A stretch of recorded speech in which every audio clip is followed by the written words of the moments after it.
Hello everyone, how's it going? Thank you so much. I'm at 914 subs, almost there to 1,000, maybe 100k one day, but hopefully I earn your sub today. So The Last of Us, I personally love this franchise. It first came out on the PlayStation 3. I played it then, got the platinum. I loved it. Then it was re-released on the PlayStation 4 because a lot of people didn't buy the PlayStation 3 version because this is when the PS4 was coming out.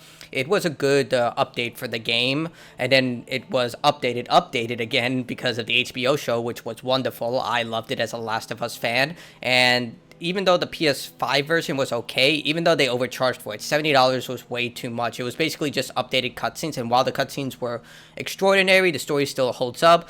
They basically removed the multiplayer, and it was just like, why did they remove all this stuff? Granted, the accessibility features, I'm not mobility limited, so I can't speak for that. I'm sure a lot of people who have certain limitations probably got their worth from the game. After all, someone who was blind was able to beat The Last of Us Part 2.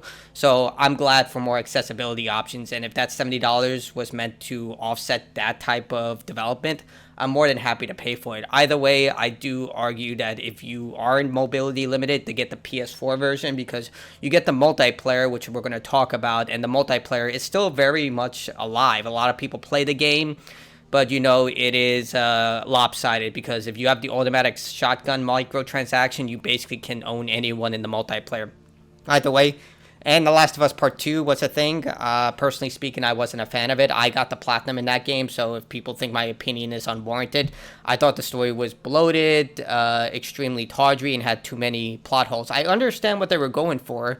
The idea that revenge solves nothing, the idea that we only think about ourselves, that we still are under the pack mentality, and how we will go above and beyond for the people we love, even if it means hurting other people in extraordinary and very inhumane ways. I understand what they were going for. It's just the story made literally no sense from a human standpoint when you actually look at it as objectively as it can be from a relationship standpoint. You start to think, why do these people act this way? Why does Abby go after Mel despite her lifelong friends considered her family are in danger? Why does Ellie love Dina despite, the game never really showcasing why they love each other? Why is Jesse such a loser in the game? Why is he treated like a doormat in front of everyone? Doesn't even express his emotions. So, a lot of stuff. But regardless, The Last of Us Part 1 did do extremely well. It sold pretty well, even though it was considered one of the worst PC ports of all time. I was considered getting this version because, I'm a huge fan and I wanted to do the mods. But I should have gotten it on day one because it was extraordinary with the amount of crap this game had on the PC version. Which is ironic considering that God of War launched in such a perfect state when it was on PC, as far as I can tell. But we do have details on The Last of Us Part 3 and factions. I know I went a bit out of my way, but I'd like to showcase an edifice before I discuss the story. So, The Last of Us Part 3 and Factions are two different games. Factions is basically a standalone multiplayer mode that does have a story, and Part 3 is Part 3. If this is what they're going with, I think that Part 3 won't include multiplayer, and Factions will just be its standalone live service component. Because again, the multiplayer for The Last of Us is really good. A lot of people love Uncharted for its incredible single player, but a lot of people also remember it for its extraordinary multiplayer. A lot of people don't give Naughty Dog enough credit for that stuff. They really know their multiplayer stuff. So it's been a confusing couple of days. Oh, this comes from Insider Gaming. I'll put a link below. It's been a confusing couple of days for fans of The Last of Us that are eagerly awaiting Part 3's development or any tidbits of information about Factions for that matter. Recently, it appears that information has emerged regarding both of these projects, but things have gotten a little twisted. There is rumors that the game is delayed because of internal development issues for Part 3 and the multiplayer mode, but it hasn't been confirmed, but I wouldn't be surprised. There is confirmation that they did finish the script for The Last of Us Part 3, though, but anyone who knows anything about game development knows that the script usually comes first, then they develop the game from start to finish, then they start creating the textures and the audio and all that stuff, like all the stuff that makes the game what it is, usually takes a bulk of the time. Like when God of War, I believe it was 2015 when they completed the game from start to finish, you can play it, but everything else was basically textures, animations, bug testing, sound design, everything you can imagine, everything that makes the game what it is. From leaks discussing casting info for The Last of Us Part 3, that certainly points towards factions to claim that Part 3 is starting filming this year. There are plenty of notes to clean up. This is what seems to be happening, okay? So let's tackle the casting info leaks first of all. Daniel RPK posted a claim behind a Patreon paywall that discussed The Last of Us Part 3 casting details, which spoke about a series of surviving on the outskirts of a post-apocalyptic city crammed into a Victorian house that serves as their base. It's a reference to 5 characters that Naughty Dog is seeking to cast: Lucas, Mason, Val, Ezra, and Gracie's. Why is Gracie's in quotation marks? So they're likely going for the Division vibes. Also, it could be that they're trying to build on The Last of Us Part 1's multiplayer. In that multiplayer, you were basically the head of a base. They would actually allow you to input your Facebook friends into the game, which I think was wild. But yeah, you would basically be the head of your base, and your job was to get more and more supplies as time went on. Eventually, your base would die. That's kind of how it goes. But you were given a trophy for surviving, I believe, 40 weeks, which is you constantly had to win multiplayer matches or, you know, get enough supplies. So there was definitely that type of selfish versus altruistic behavior. Do you work with your team, or do you go out of your way to get supplies just to help your community? So yeah, and you were definitely rewarded more if you won, but there was always that give and take, which I thought was brilliant. It sounded like a little bizarre, but there being a note that part of the story sees Ezra try to take the house from Val. It's the apocalypse. There are plenty of empty houses, as I agree, but you also have to consider that a lot of those houses probably are infested.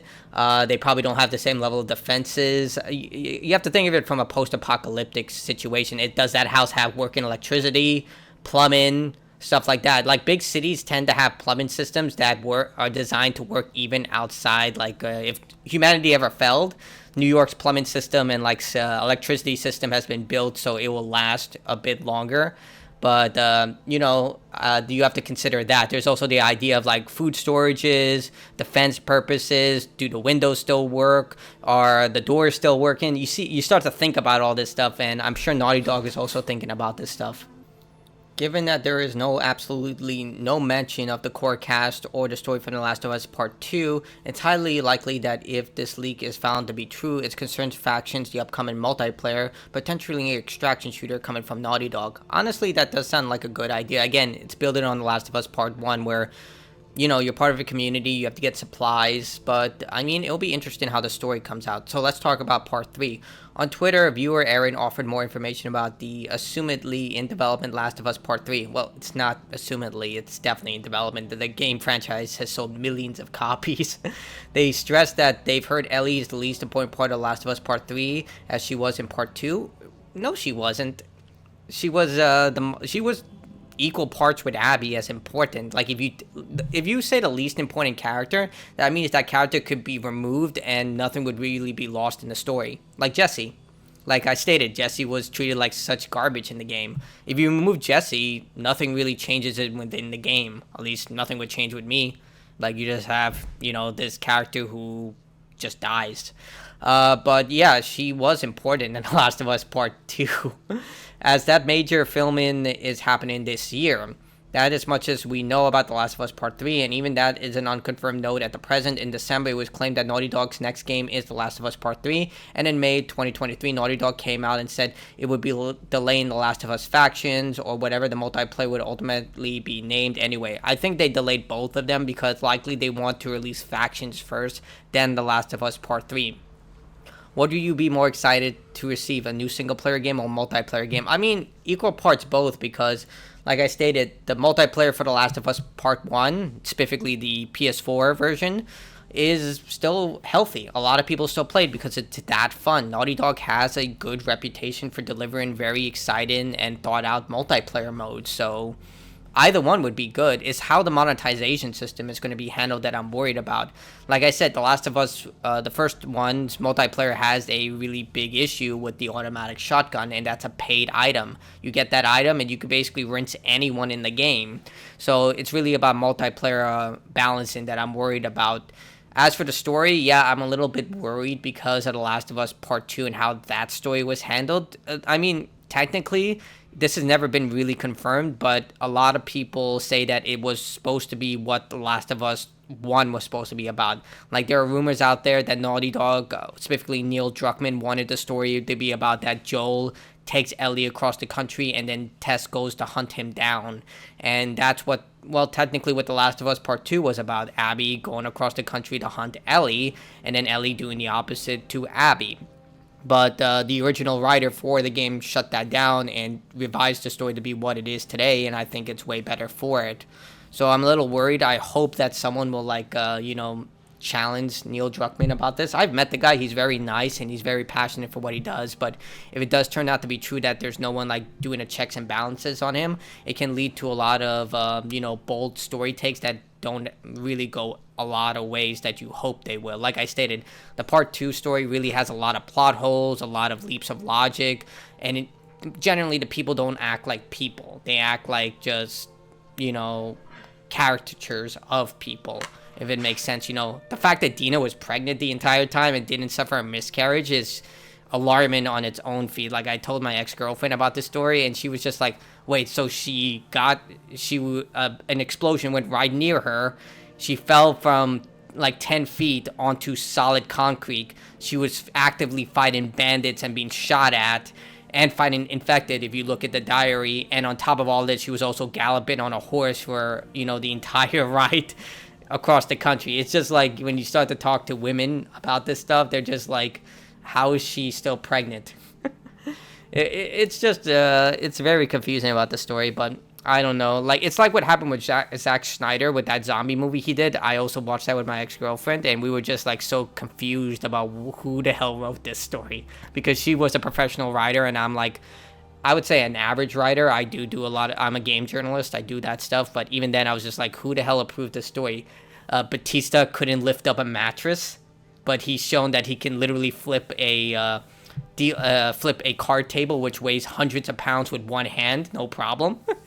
It's just like, it's so comical. And then there was his daughter who was able to pull off headshots against zombies who were doing like these insane mirror's edge parkour moves with a handgun, but everyone else couldn't shoot these infected. It's just, I know I went on a bit of tangent, but it's just like the same way with The Last of Us Part 2. It's like no one actually revised the story to actually think about, hey, maybe we shouldn't turn Jesse into just a walking doormat, or maybe we should actually consider what people would actually do, like maybe kill Ellie right there and there, considering that they went across the country to kill this man. So of course this person who clearly shows that she cares about this person will do the same to us.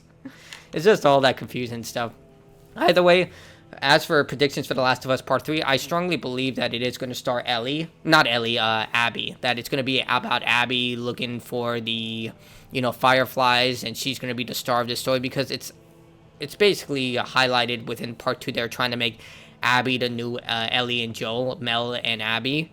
But I don't know how that's going to go, because Laura Bailey had so much backlash for being Abby, despite she was just playing a character. And when the Season 2 for The Last of Us show comes out, you can guarantee they're going to have to hide the actor who's going to play Abby, because she's just going to get a torrent of backlash from her. And that is actually rumored to be 2 parts. They're splitting the season into 2 parts. So we'll see how that turns out. It could be better than The Last of Us Part 2, because they now have feedback about how that story turned out, but we'll have to wait and see. Either way, tell me what you think. I honestly am going to get The Last of Us Part 3, because even though I wasn't a fan of Part 2, I kind of want to see how this story goes. I mean, Ellie is clearly going to still be part of it, so we'll see how Ellie turns out. There are rumors that Ellie and Dina are back together, because there are a lot of, like, small details in the final scene of the game, but I doubt that. I think her wearing Dina's ring, I believe, it was just solidarity for her to remember Dina, but that could just be me thinking about it or overthinking it. I could easily be wrong. We'll see. So probably we're not going to get this game until around maybe 2025, 2026. But that's it for me. If you like the video, like it. Dislike it if you dislike it. That's me signing out.